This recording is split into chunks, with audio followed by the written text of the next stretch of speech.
जितनी सरकार की योजना है, जन कल्याणकारी योजना, उन योजनाओं का 60% से ऊपर लाभ अनुसूचित समाज को मिला है। जो अनुसूचित समाज के महापुरुष हैं, आदरणीय डॉक्टर भीमराव अम्बेडकर जी, महर्षि वाल्मीकि जी, संत रविदास जी, उन सभी को भी मोदी जी के नेतृत्व में सम्मानित करने का काम किया गया है। बाबा साहब अम्बेडकर जी के नाम से पंच तीर्थ, जो उनके जीवन से जुड़े 5 स्थान थे, पंच तीर्थ के रूप में विकसित करके देश के लिए स्मारक देने का काम सभी अनुसूचित समाज को सम्मान देने के लिए है। संत रविदास जी के लिए भोपाल में उनका भव्य स्मारक 100 करोड़ से अधिक राशि का स्मारक बनाने के लिए माननीय प्रधानमंत्री जी ने उसका भूमि पूजन हो गया और उस पर कार्य शुरू हो गया। महर्षि वाल्मीकि जी के लिए अभी अयोध्या में भगवान श्री राम का मंदिर निर्माण हुआ है और निर्माण से पहले माननीय प्रधानमंत्री जी ने जब अयोध्या एयरपोर्ट का लोकार्पण किया तो महर्षि वाल्मीकि जी के नाम से उस एयरपोर्ट का नाम दिया गया है।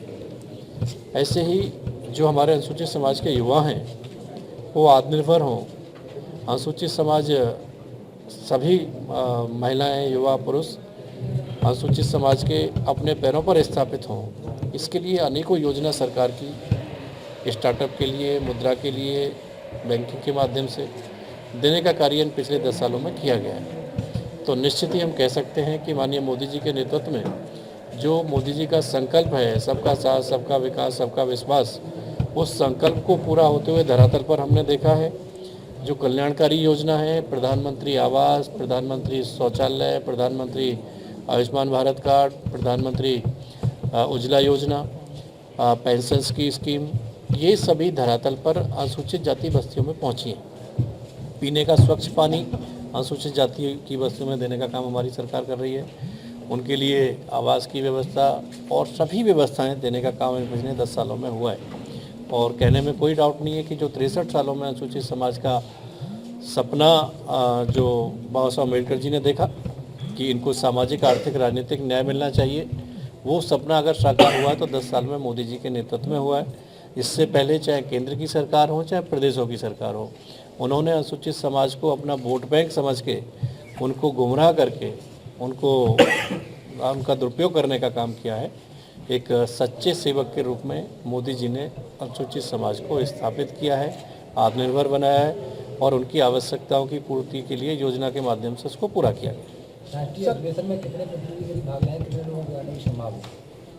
ये लाखों की संख्या में लोग यहाँ पर आने वाले हैं और निश्चित ही आसपास से, जैसे अपना राजस्थान का लगा हुआ क्षेत्र है, मध्य प्रदेश का लगा हुआ क्षेत्र है, दिल्ली लगा हुआ है और समाज से उत्तर प्रदेश से, सभी क्षेत्र में इसमें अपने लोग रहने वाले हैं। सर, अभी 2 दिन पहले जिस तरीके से राहुल गांधी और अखिलेश यादव ने भारत जोड़ो न्याय यात्रा आगरा में एक साथ, राहुल गांधी का कहना है कि दलितों के साथ अन्याय कर रही है भारतीय जनता पार्टी। देखिए, ये राहुल जी क्या कहते हैं, मतलब आप सब समझते हैं। राहुल जी का मेरी लोकसभा बुलंदशहर में भी आगमन हुआ था, लोग माला लेके उनके स्वागत के लिए खड़े थे, वो रुके नहीं वहाँ पे। मतलब उनसे जो लंबे समय से कार्यकर्ता उनके खड़े थे, उनसे बात भी नहीं की, रुके भी नहीं। राहुल जी थोड़ा ये आंकलन करें, तथ्यों के आधार पर बात करें कि पिछले 63 साल में शासन उन्होंने किया है देश पे। उनके परिवार के मुखिया रहे हैं, उनका जो भी सरकार रही, उनके सरकार में उनका योगदान रहा, गांधी परिवार का, नेहरू परिवार का। लेकिन अगर भाजपा ने नहीं किया, उन्होंने किया, तो करोड़ों की संख्या में जो प्रधानमंत्री आवास, प्रधानमंत्री उज्ज्वला योजना, प्रधानमंत्री आयुष्मान भारत कार्ड, लोगों के लिए पानी की व्यवस्था, बिजली की व्यवस्था, शौचालय की व्यवस्था, अगर उन्होंने किया, हमने कुछ नहीं किया, तो उतने देने की आवश्यकता क्यों पड़ रही है? दूसरा, माननीय मोदी जी के नेतृत्व में 10 सालों में 15 एम्स बने गरीबों के इलाज के लिए। इससे पहले 63 साल के उसमें मात्र 7 एम्स वो दे पाए थे।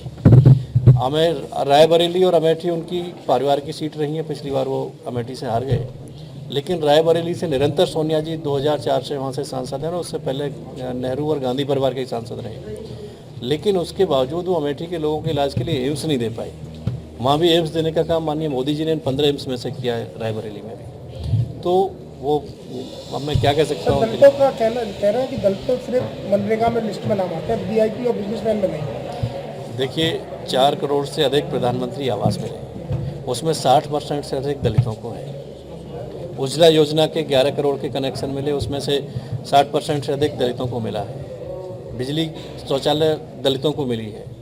तो सारी जो मूलभूत सुविधा होनी चाहिए थी, जो लाभार्थी हैं वो सब अनुसूचित समाज के 60% लाभार्थी हैं। जो राहुल जी कह रहे हैं उनका कोई तथ्यात्मक, उनके पास कोई आंकड़ा नहीं है, वो इस तरीके की बातें करते रहते हैं। एक मतलब कहते हैं कि आजकल लोग कॉमेडी मैन समझते हैं उनको। सर, राहुल और अखिलेश पहली बार आगरा में जुड़े, वहाँ अखिलेश जी ने कहा कि हम नफरत नहीं प्यार मोहब्बत बांटने आए हैं, भारतीय जनता पार्टी नफरत फैला रही है।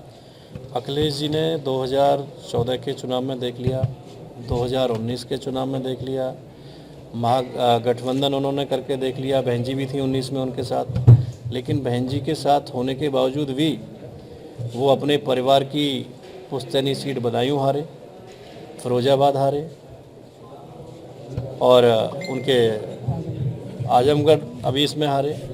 तो कोई बचने वाला नहीं है, आगे कुछ मिलना नहीं है उनको।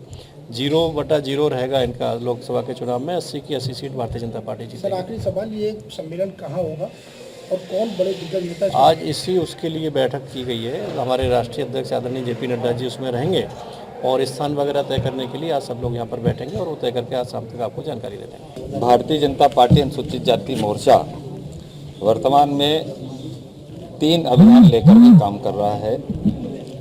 एक बस्ती संपर्क अभियान एवं संवाद, दूसरा छात्रावासों में अपने दलित भाइयों से संवाद का कार्यक्रम, उनके साथ बैठ करके विचार विमर्श वर्तमान की राजनीति का। तीसरा, हमारे जिम्मे प्रदेश अध्यक्ष होने के नाते जो एक अनुसूचित वर्ग महासम्मेलन यहाँ होना, उसकी तैयारी बैठक के लिए आज हम लोग सब यहाँ बैठे। किस तरीके से रहने वाले हैं, कितने लोग इकट्ठा होंगे इस सम्मेलन में और कौन प्रमुख होंगे इसमें? ये कई प्रदेशों के लोग यहाँ पर आने वाले हैं और लाखों की संख्या में यहाँ इकट्ठे होने वाले हैं। लोकसभा 2024 चुनाव नजदीक है, क्या मानते हैं किस तरीके से ये तैयारी चल रही है चुनाव को लेकर के, कार्यकर्ता को मजबूत किया? भारतीय जनता पार्टी हमेशा अपने वोटर और सपोर्टर के बीच में रहती है। सर, इस सम्मेलन को आगरा से ही क्यों शुरू किया जा रहा है? जी, आगरा से ही क्यों शुरू किया जा रहा है? आगरा में हमारे लोग हैं और मैं कहीं से भी, मेरे पूरे देश भर में सम्मेलन चल रहे हैं। SC मोर्चा का चल रहा है, OBC मोर्चा का चल रहा है, युवा मोर्चा का चल रहा है, महिला मोर्चा का चल रहा है। तो जो जिसको ऊपर से निर्देश हुआ उस स्थान पर कार्यक्रम कर रहे हैं।